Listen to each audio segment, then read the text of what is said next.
So who's ready for some opinions? Hi friends, Shayla here. So today I'm here to do kind of a mashup review. I'm going to talk about a couple of historicals who seem to be very hit or miss. People either love them or they hate them. So I'm here to discuss those with you guys and give you my honest thoughts. So let's start with the one I liked the most first, and we'll get the most salty towards the end. So first up, we're going to talk about The Rakess by Scarlett Peckham. So in this one, we're following Serafina. Serafina was basically wronged by a man in her past, and so she has been living her Rakess life, taking as many lovers as she wished and trying to get back at this man. As she is kind of in the country to go and like write about all her adventures to help expose this man, she ends up meeting a man named Adam, who is a single father of 2 kids, and it's their romance. And I loved what Serafina represented, especially for its time period. She's trying to empower women and give women strength, and I love her for that. On the flip side, I do think at points her character was a little bit extreme, if I'm totally and completely honest.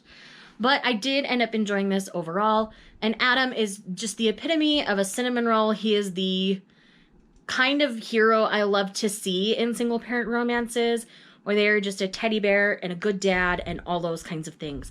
I really love that, and we see him dealing with grief and loss and all sorts of things. There are definitely some triggers in this book, so definitely look them up if you are sensitive to those kinds of triggers. No rape kind of triggers, other kind of triggers when it comes to a romantic relationship, so please be careful, be cautious.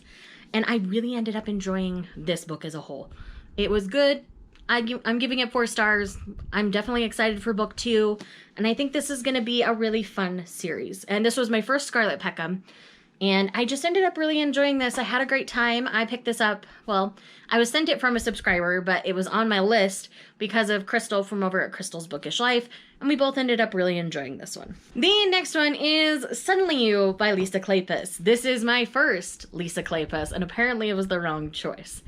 So in this one, I'm making sure I get all the names right since I'm talking about 3 different series. So in this one, we have Amanda. Amanda is a writer. She's 30. She's still a virgin, and she chooses to hire a male whore, essentially, to lose her virginity. And what she doesn't know is the man that shows up at her door is not actually from the brothel that she hired from. It's a man who runs a publishing house who wants to publish her work, and it becomes a point where Jack, the guy, ends up blackmailing Amanda to come to his publishing house to get what he wants. He is a selfish, manipulative prick. I didn't like him at all. And Amanda was just weak and gave in to all of his things. This reminded me so much of my first marriage that I just had a hard time stomaching the book. I was the doormat. I was Amanda. The other thing this book did is it got unnecessarily dramatic towards the end. Like, there were some things that didn't have to happen that Kleypas chose to do within this novel, and I did not agree with those choices, and I know I'm not alone in these feelings. And I just ended up mad and frustrated by the end of this book. So I do not recommend Suddenly You by Lisa Kleypas. I did enjoy Kleypas's writing enough that I do plan on reading more. I know this is not where I should have started, but me and Lindsay over at Lindsay Tut, we both had this one. We decided to buddy read it, and yeah, I did not end up enjoying this one. So that was a bad choice on my part. And last but not least is The Duke and I by Julia Quinn. So, The Duke and I. Most of this book is absolutely fantastic, and I really enjoyed it. On the other hand, there is the main controversy within this book. And if you are not aware of the controversy, you should probably click off this video, because that's what I'm going to be spending the majority of my time talking about. So, first things first, good things about the controversy.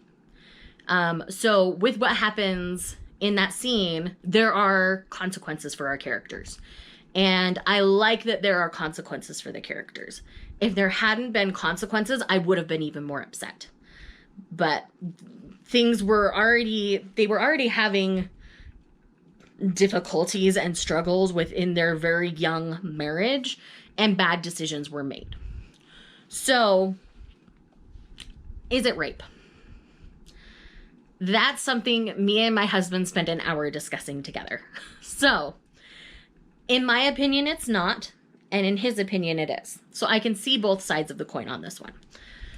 I do hate that Daphne took away his choice. She knew his wishes and his wants, and she didn't care. And I hate that she chose that.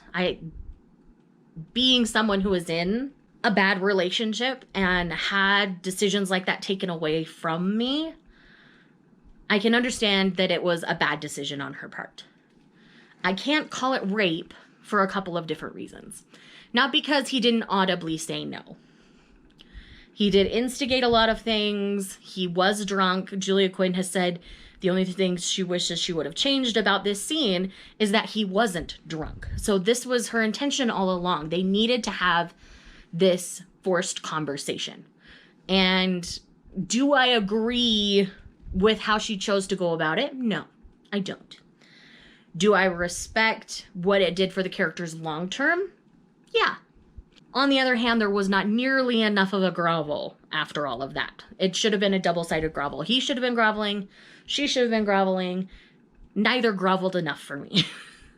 So, all in all, most of this book is a 5-star book. That moment is a 2-star.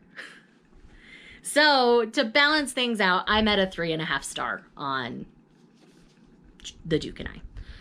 And I don't feel bad about that decision. I can definitely understand why people don't like this book, because that decision on Julia Quinn's part was a tough decision and a tough call to make. And I can understand and respect her for the decision that she made. And it's not going to stop me from reading in the Bridgerton series. It's not going to stop me from reading her works either. So, with that said, talk to you about 3 historical books that people either love or hate. And I liked one, I understand another, and I didn't like one. So when it comes to people's opinions about books, I wanted to kind of use this video to say that, you know, just because one person doesn't like a book or doesn't like one thing about a book doesn't necessarily mean that you won't enjoy the book. There are a lot of people who really don't like the Rakess, but I really enjoyed it. There are a lot of people who love Suddenly You, but I hated it. And people are all over the map with The Duke and I.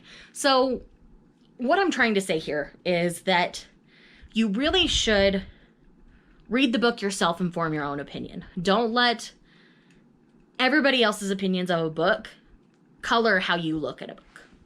Because, you know, you could be in the middle about it, you could see both sides of the coin, or you could fall in love with it, or you could hate it. Like, you're never going to know until you read it for yourself. I say this as a reviewer, and people take what I have to say very seriously sometimes. And I'm like, you know, I can understand why people wouldn't like some of my favorites. And that's okay. There's nothing wrong with people not liking my favorites. We all have different reading tastes, so I don't expect everybody to like the same things I do. So that's essentially what I'm getting at. So with each of these, I would recommend checking them out yourself. I told you the reasons why I love or don't like them. And I can understand why people love and hate these. So with that said, thank you guys so much for watching this video. I will see you guys in the next one. Bye.